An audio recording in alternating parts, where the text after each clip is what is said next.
Good morning, everyone. Thank you for joining the webinar for the RFP Placemaking in Fairfax County, which we distributed on March 13th. I am Ann Rosenblum, Business Investment Manager for the Fairfax County Economic Development Authority. It's great to have everyone join us today. We do know many companies are registered, so we do thank you for your interest. I hope you're all being productive, safe, and healthy in this very incredibly difficult environment. This RFP is a partnership between Fairfax County and its Economic Development Authority, which is running the RFP. The contract will be executed primarily with the county leadership, and Rachel Flynn, Deputy County Executive, is listening along with us today, and she is going to be available for questions after the presentation. During the course of this webinar, when you have questions, please submit them through the questions feature of GoToWebinar. The question period is open until Tuesday, March 31st by 2 p.m. And our procurement manager for this RFP will post all responses by Friday, April 3rd. Today, I'm going to provide an overview of Fairfax County and the RFP for placemaking. So here's what we are going to cover today. We're going to talk about the county itself and the depth and breadth of its business environment and some projects that you might wish to know about. We will go through a series of slides, and to keep things simple, and because of the number of people we have registered, we invite your questions through the questions box that is on your screen. We will not enable the chat function. We have posted the PDF version of this deck in the box below the handout box, so you can download it at your convenience. Again, we will answer all questions submitted and post the Q&A at fairfaxcountyeda.org on the page with the RFP by Friday, April 3rd. Proposals are due Friday, April 17th at 2 p.m.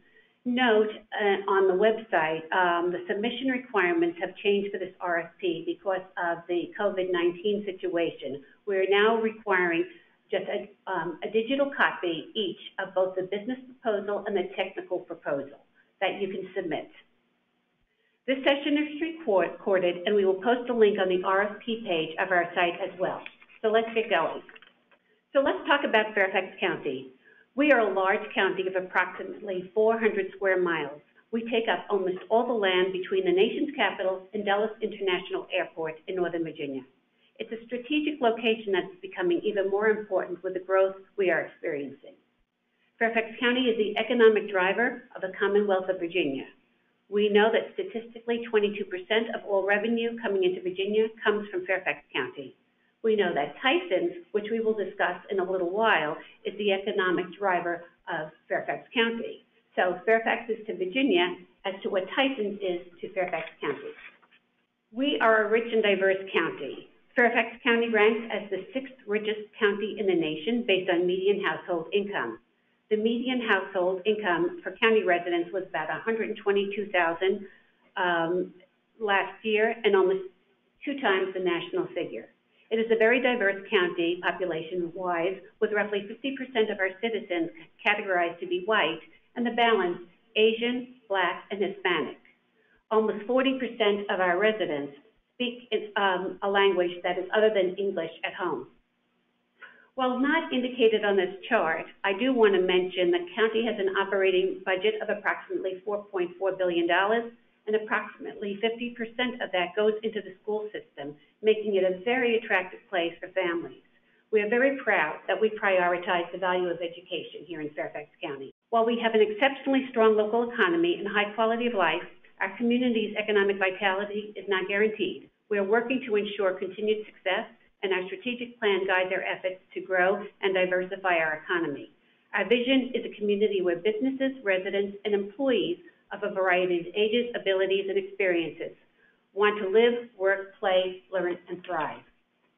I want to share some information about the business community, starting with just the number of businesses of 148,000 businesses, and our technology sector being a very strong component of that as well, almost 9,000 technology businesses. We are fortunate to have over 430 international companies who call Fairfax County their home in the U.S., and a large population as well of minority-owned businesses. The economy is robust with an unemployment rate in the range of 2%. We are fortunate to have 10 Fortune 500 companies in Fairfax County. These companies reflect the diversity of businesses in our economy, include not only large defense contractors and information technology companies, but also financial services, hospitality, and now even a large roofing company with the addition of Beacon.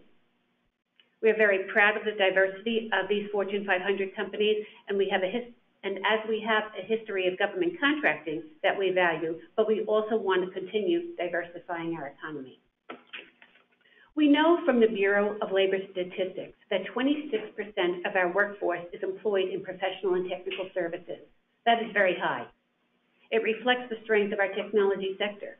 As a comparison, Orange County, California has 8% of its workforce in professional and technical services jobs, and Cook County is at 9%. So it's the knowledge economy that we want to support and grow and believe it will help the rest of the economy to rise along with it. Beyond the Fortune 500 companies, we have many companies that have done major hiring in the county in the last few years, and this is a representative subset of them. They're solidifying their commitment to Fairfax County by growing here, and many of these are brand names that you might be familiar with. Again, note the diversity of industry sectors, including technology, construction and engineering, hospitality, automotive, health services, financial services, and even media. While Amazon located its headquarters to campus in the county immediately to the east of us, Amazon Web Services, the cloud computing division of Amazon, has easily over 3,000 people in Fairfax County serving the global economy.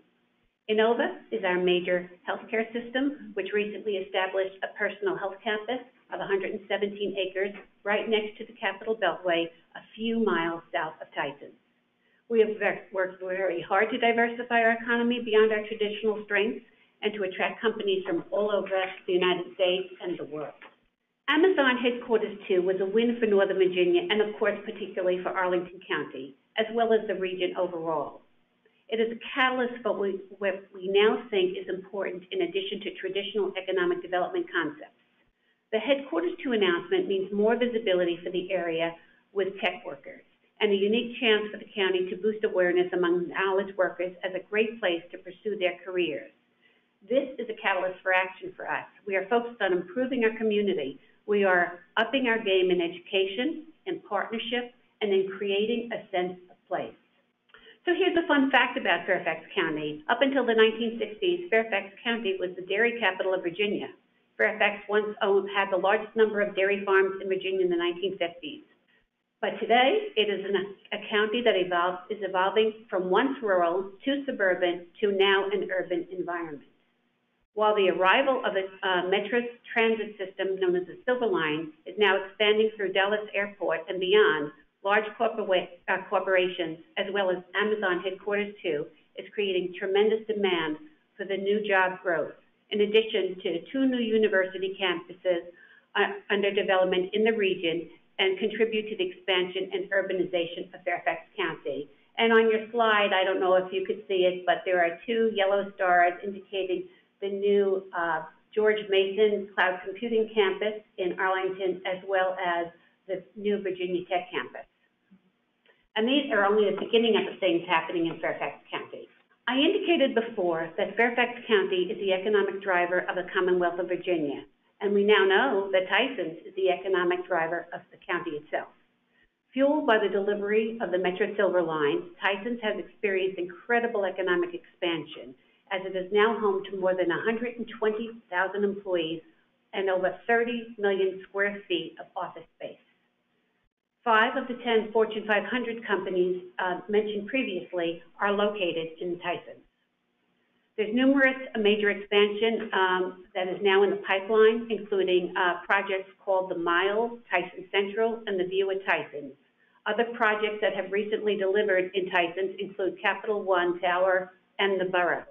And as an example, the Borough is wrapping up the first phase of its project, which includes over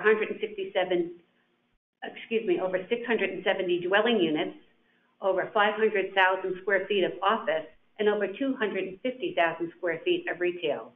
While not legally a city, because in Virginia cities are not located in counties, it is indeed Fairfax County's downtown. A little bit more about the Tyson's office market. Fairfax County itself is the second largest suburban office market in the U.S., and Tyson's is 25% of that with their 30 million square feet. However, there's more than 10 times of that under construction. Tyson's will indeed be a city.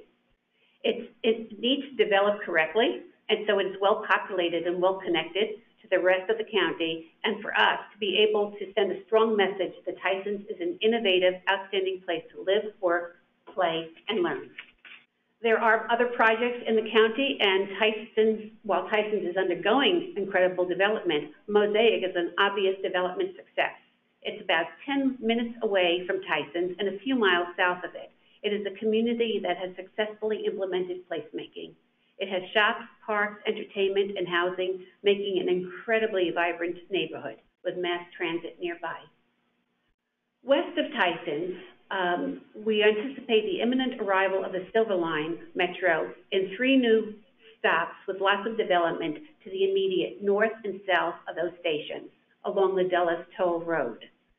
Phase 2 of the Silver Line should occur, hopefully open by the summer of 2021.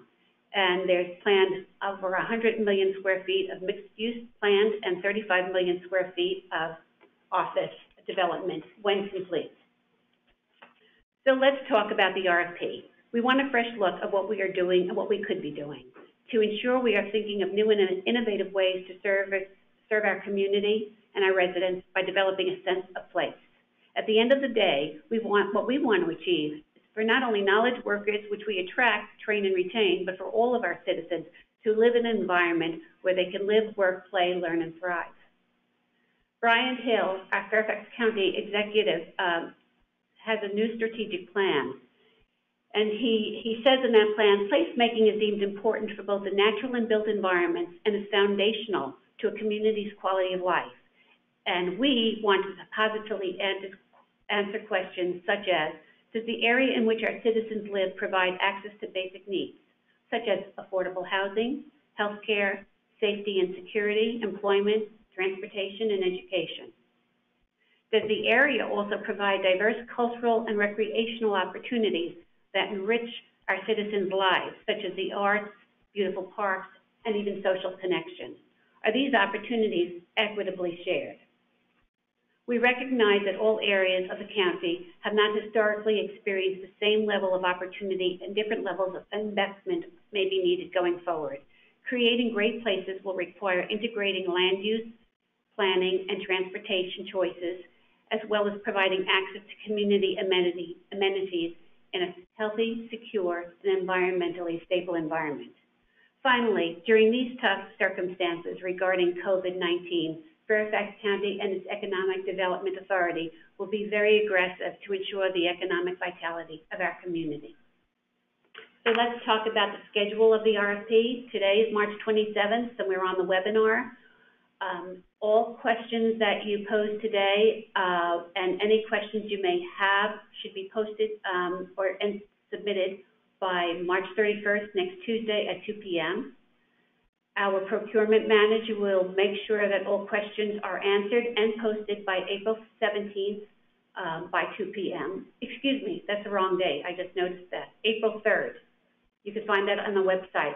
All responses will be posted to our questions by April 3rd. But the responses to the proposal itself are due April 17th. The proposals will be scored, and by the week of June 1st, hopefully we will ask our top responders to come in or a Zoom interview with us to tell us more about what their plans are and more about their proposals. We plan for the selection and announcement to be the week of June 15th and the contract to begin by the end of June. Your RFP contact will be Donna Hurwitz. Donna Hurwitz is the Vice President of Operations for the Economic Development Authority, and she's acting as the procurement manager for this RFP, and her contact information is there. Now we're going to open up the webinar for Q&A. The Q&A will only be through your questions box on your GoToWebinar site, but you can find this webinar deck and all RFP documents again at this this link below. Thank you. Can you talk more specifically about the brand component of this placemaking effort? Do you anticipate a new brand or visual identity being created for the EDA, for the county, or just this placemaking effort? We anticipate that we did recently a marketing and branding RFP, and we chose a company, and we anticipate that the vendor of choice will be working with them because they are already doing the marketing and branding, but they would be a stakeholder in the process. The RFP references transit-oriented development analysis. Could you please elaborate on the methodology or depth of analysis related to the transit-oriented development? That would relate to the kind of transit that is at one of these locations, and part of what we'll want advice on is what are the best 3 locations within the county to really focus on where it could have the biggest impact. And some of these locations, like Tyson, has metro access, and Tyson's there are 4 stations. As Ann mentioned, Reston has 2, and then further out to Dulles. A place like MOSAIC, which we would hope to see expanded and build on that success, does not have metro immediately there, but it's about a half-mile away. So we would want advice on, given a place that's right next to metro, given a place that's, say, a half-mile to a mile away, or even further, what would you recommend to still create place, make it walkable, deal with the last mile type situation, and advise in that regard? A sub-consultant required to submit 3 years of financial information. We will post the answer to that. We are going to be downloading all the questions after the fact, and so we will be posting that by next Friday. Of the top 3 locations that are to be assessed, predefined, or will the proponent determine the 3 locations? We would want advice on where they believe we could get the greatest impact. Like, part of it is where do you see the greatest need, but the greatest potential. You know, where are the people nearby or not? So we want that sort of advice from you. The next question, are you looking to address 3 areas beyond the current activity centers in the county? Possible. It's possible. Yeah. Is the answer. If there was a good reason. Okay. The budget, John is asking about the budget. The budget is a maximum of $150,000. Can you re-articulate the community that you have mentioned that has already implemented a placemaking approach? Yes, the MOSAIC district.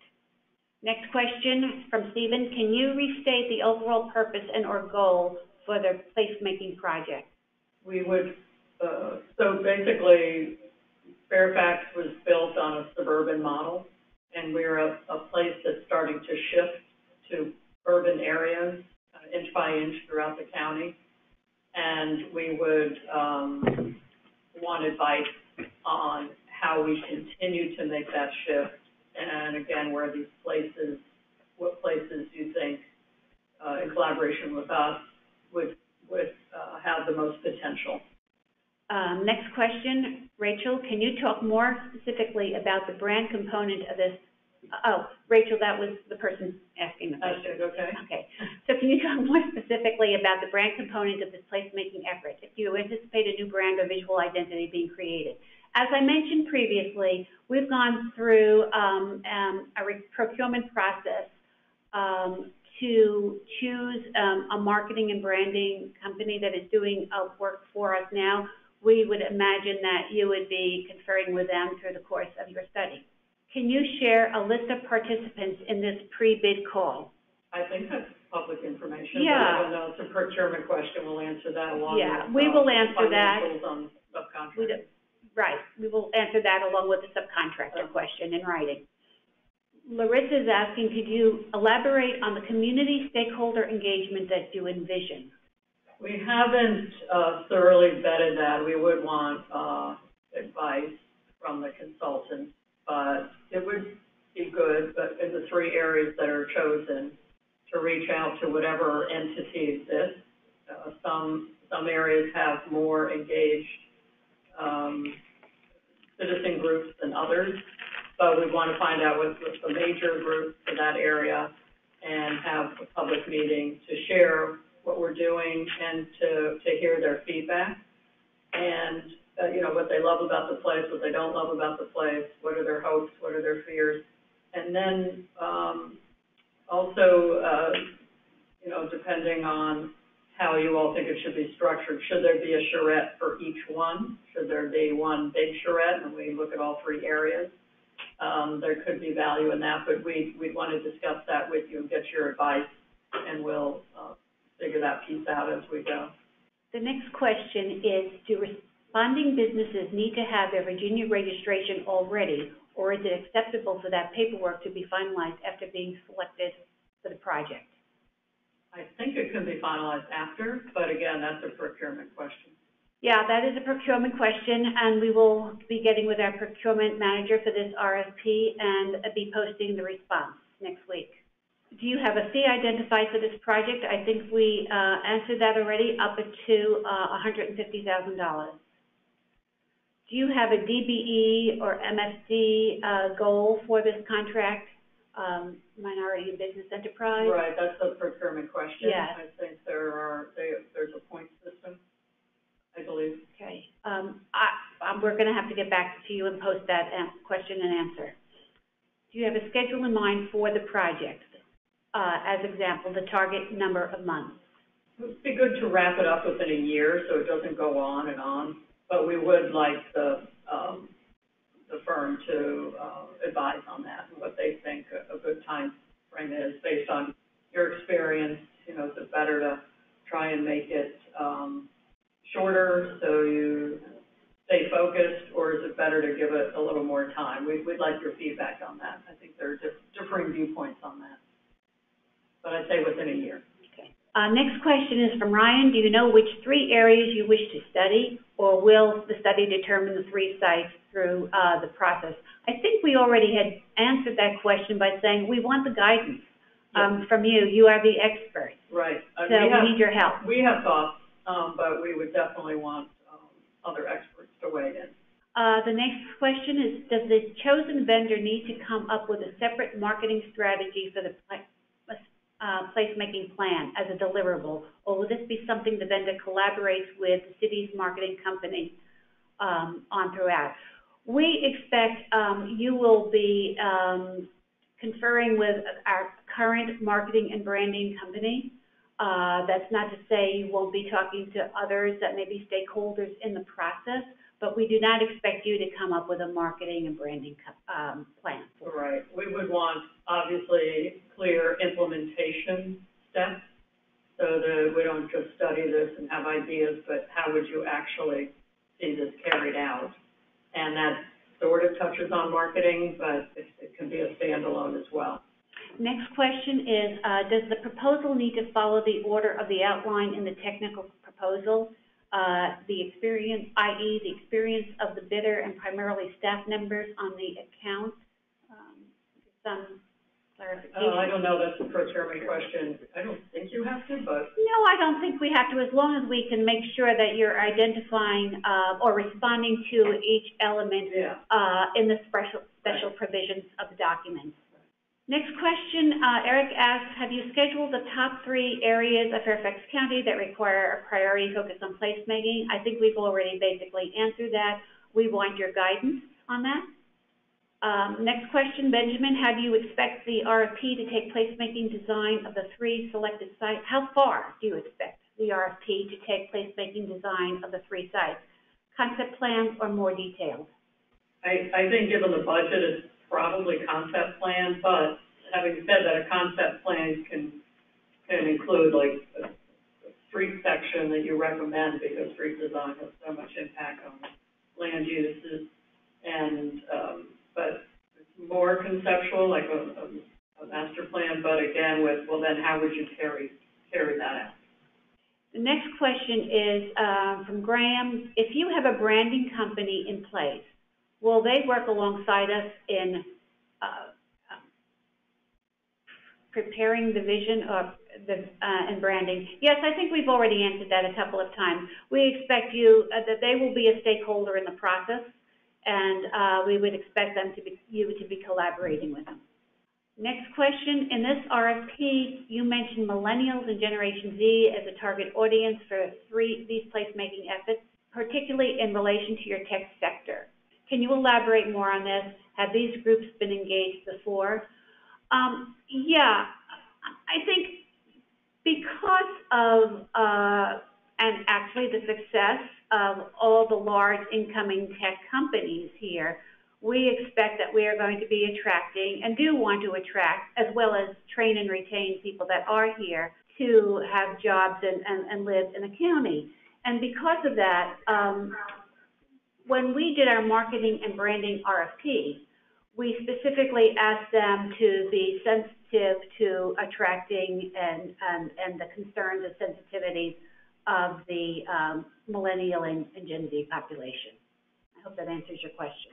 And what, we're hearing that, as many on the call know, that there are specific wants and needs of millennials and Gen Z for lifestyle, housing types, amenities, and that's why that piece is so important. For public meetings, we tend to get more of baby boomers, but we want to make an effort to reach out to the younger generations. We can't guarantee they'll appear, but that is really critical. And we are, our marketing branding company is doing that now. And they're also calling on our companies in the county to understand it from the employee perspective as well. The next question is a marketing analysis required as part of the scope, commercial and or residential, or is this information available? We have some information, a lot of demographics. We engage with JLL on providing information to the county, and the EDA has a lot of demographic information, which then connects to the economics. But this would be something that we need to discuss with the EDA on how much we can provide. Right. And the respondents should, I think, advise on how they see the economics in terms of placemaking and what they should bring to that effort. And we certainly will provide what we have. Is the assumed budget of $150K for each of the 3 areas, or all 3 of the areas? For all 3 of the areas. Is there a page limit to the RFP submission? No, there is not. While we want you to be creative, we will also hope it will be effective in as say what you have to say, and we will evaluate it. What are the intended deliverables? There would be obviously plans that make clear the elements that are required. So again, the street type, the open space type, the building type, and how they all relate to each other, what elements within that, through good planning, result in a successful place like we've seen with MOSAIC, because they paid close attention to those details. Or where an area isn't working, is it outdated? We have areas like Annandale or Bailey's Crossroads that have dated land uses like strip centers and isolated office buildings.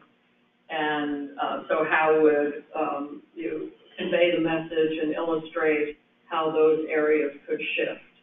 So lots of good graphics, whether it's examples of places that have worked, in addition to the drawings on how you see these areas being recreated, with enough detail so that people are clear on how that works.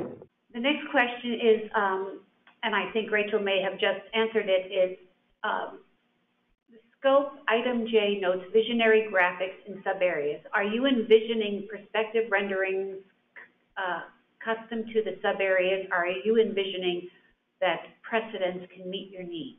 Precedents obviously play a role, but if you can provide within your budget a rendering, that's always helpful, particularly before and after, where you show an area again with a, say, a 1950s strip mall and how that area could transform and the elements that are necessary. Next question is, the required cover sheet indicates the Virginia business registration is required before submitting, but it does not seem possible given the RFP timeframe. Is it possible to leave this blank and obtain registration if selected? Yeah, that's a procurement question. Yeah, that is a procurement question, but we will try to be as flexible as possible, especially during these times of COVID-19. Next question is the RFP asks for 3 places to focus on placemaking efforts. Could you explain a little more about what you would like to see for this selection process? You know, how they would assess where there's real need and where there's real potential for change, like areas that are ripe for it and for whatever reason haven't been transformed. The next question is the RFP is described as a placemaking plan for the county, but in the first paragraph it asks for creating a plan for the top 3 locations. Yes, perhaps we weren't perfectly clear. While it's placemaking for Fairfax County, we know that that would probably be more than $150K to do a placemaking for the whole county, and therefore we just want advice and guidance on which top 3 locations should be studied. That's right, because it was just like what's happened at the MOSAIC district or Tyson's or Reston, that has started to send a message for the whole county about how it's transforming and becoming more of an urban place. And the same will be said for these 3 areas, that if this change can happen, what message does that send about what can happen countywide? The RFP mentions 3 locations in the county. Are those 3 locations to be in Tyson's, MOSAIC, or there will be other CRDs or CRAs in other commercial areas? For instance, is Richmond Highway area part of the area? We would, again, want the firm's advice on that. A very robust plan called Embark has been done for Richmond Highway, so that area might not be the one that's in need of more planning unless the firm were to determine that the plan itself could be, improved upon. But it doesn't have to be at Tyson's or MOSAIC. We have thoughts about those, but we'd want the firm's input. The next question is, the RFP mentions proposing pilot projects that can be implemented and tested. Do you anticipate the testing and piloting to be part of this project? If so, are material costs to be a part of this budget? No, it would be recommendations. So what I mentioned earlier about how could we actually implement the plans that this firm comes up with. One of the steps on implementation might be you should try a pilot, here and do X or Y. Try tactical urbanism here, close the street, create a park, whatever it is you're recommending, but it wouldn't be the actual work. It wouldn't be the actual pilot doing it. The next question is the RFP mentions 3 places. What criteria do you have in mind that are important for selection? Transit-oriented demand was mentioned, for example. Right. So, again, we would want the firm's advice on that. Should we focus on areas that have metro? And because of the potential with metro, should we look at places that are within walking distance of metro, a half mile away, or maybe even up to a mile? Are there places not near metro but have great potential for other reasons because of their proximity to whatever? We have to look at or have those analyzed with criteria. This is a similar question. The RFP references transit-oriented development analysis. Could you please elaborate on the methodology and depth of analysis related to the transit-oriented development? Well, traditionally, what we've done as Metro Stop is looked at how the transportation systems, the buildings, the open space, all the elements relate to that major transit center, whether it's a Metro Stop or a major bus route or future BRT, bus rapid transit. So how would you build place around that infrastructure? And also, if a place is recommended as one of the three, but it's not on Metro, can you create place and then address the issue of getting to a Metro from this area? Like, again, MOSAIC is more than half mile away from Metro, but it's thriving. And so I'm sure the developer analyzed that and said, well, how many people will drive, take Uber, walk, bike? And so that then, I think, influenced how that area was designed and developed. The RFP states that the project will incorporate smart city concepts and other emerging technologies in order to increase the image and attractiveness of Fairfax County by increasing various modes of active transportation, quality public spaces, ground floor activation, and other benefits of placemaking. There are a lot of key concepts in the sentence: technology, smart city, etc. Is there a preferred focus for this project among these as it relates to placemaking? I think we would look to the firm to tell us what should be prioritized. So again, back to the MOSAIC district, since it's the newest placemaking example, it was built on a former, used to be a drive-in theater, and so it was just a big open piece of land, and that's how they were able to assemble so many acres in one spot and then redevelop it as one place, one developer. But, are there other places like that in the county that could, where we could find such a spot? But given that, they knew that they had a certain distance from the Metro, so one of the things we're launching now is an autonomous vehicle pilot called the CAV, the Connected Autonomous Vehicle, and we're working with Easy Mile. We already have the vehicle, and that'll address that last mile issue between the Metro Stop and MOSAIC. So that's like a smart city solution using technology. Are there other smart ways that we can help meet people's needs through technology in placemaking? And we would seek advice from the firm. The next question is, we understand there is a fixed budget of $150K. Do we need to provide a fee proposal broken down by scope items? While the RFP does not specify that, I will also talk to the procurement manager about the intention for that. What are the intended deliverables? At the end, or to apply? I think at the end, right? I think we'll have to answer it that way. Mike, we're going to assume that you meant at the end of the project study. Drawing, street sections, some rendering, to show people how you would truly transform a place. Again, getting into the street network, the street design, the open space, the basics of the open space, where the buildings would go, what kind of buildings, what type of uses attract people, it should be strategically located, all of that combined to show how this vision could actually be implemented. The next question is, what is the expected level of public involvement? We don't know the exact number, but at least I'm thinking one meeting for each of the three areas, unless, the firm advises that maybe one big charrette that includes all three areas should be done at one time, and then we have a follow-up at the end and say, here's what we came up with. So So I would say at least 2 to 3, maybe 4 to 6. But we'd want advice from the firm. I know different firms do work in different ways.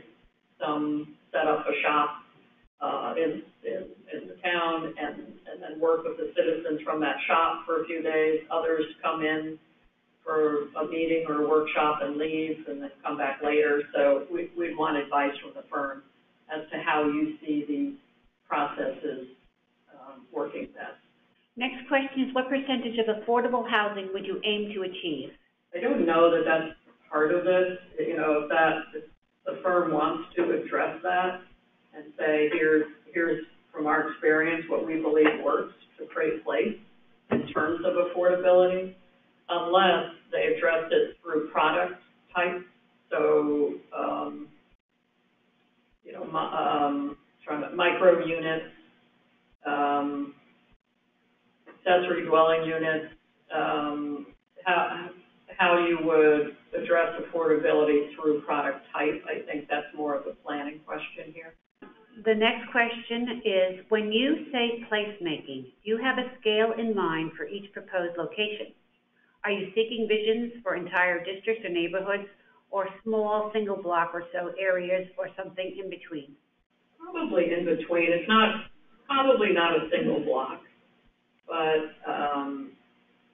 if you look at MOSAIC districts, I know we keep talking about that over and over, but I'll use it again. That is a good size that we think works, because if we only do one block or two, we don't know if we can affect the change that we're trying. You know, there may be a place that you see it and you go, wow, if you just change this one block or two, that is going to have such a catalytic effect on the entire neighborhood. Then we're all ears, but we think it would have to be a slightly larger area. It wouldn't be like an entire community, like a whole neighborhood of 100 acres or something, but something probably between 10 to 40 acres would be my guess. But we need to look at the places in mind. The next question is, what do you envision, who do you envision priming the contract and leading the team? Urban designer, landscape architect, other? Urban design, urban planner. Urban planner. Mm-hmm. Next question, will the new branding consultants have prepared any material on brand definition refinement by the time the placemaking study begins? We're going to take that offline. They're doing their work now, but it is a relatively new contract. We will, again, post that response by next Friday. Next question, will you share the participant list on today's webinar, home and email addresses? The reason for this question is that perhaps the participants on this webinar call is so that subcontractors could team with prime contractors.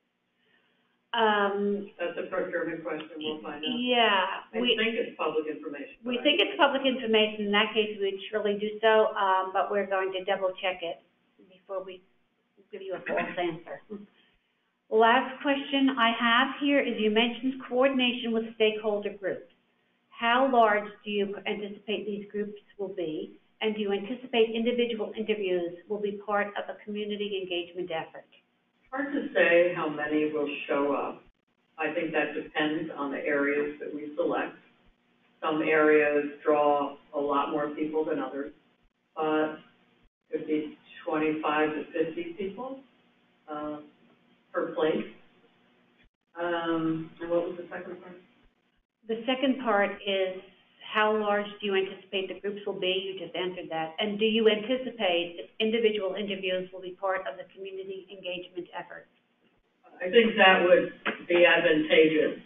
And again, it depends on the area we select. Sometimes there's an individual or two who have a lot of history with the area and influence, and we would certainly want to talk to them to get the history of the area and knowledge from them. Okay, with that, I think we've come to the end of our questions. So just before we sign off, I want to make sure that you go to the website and you read the new requirements for submission, which are now a digital copy, each of both the technical proposal and the business proposal, and you should see that on the website. And again, if you have any questions, please submit them to Donna Hurwitz. Her email and contact information is in the slides, and good luck, and stay safe.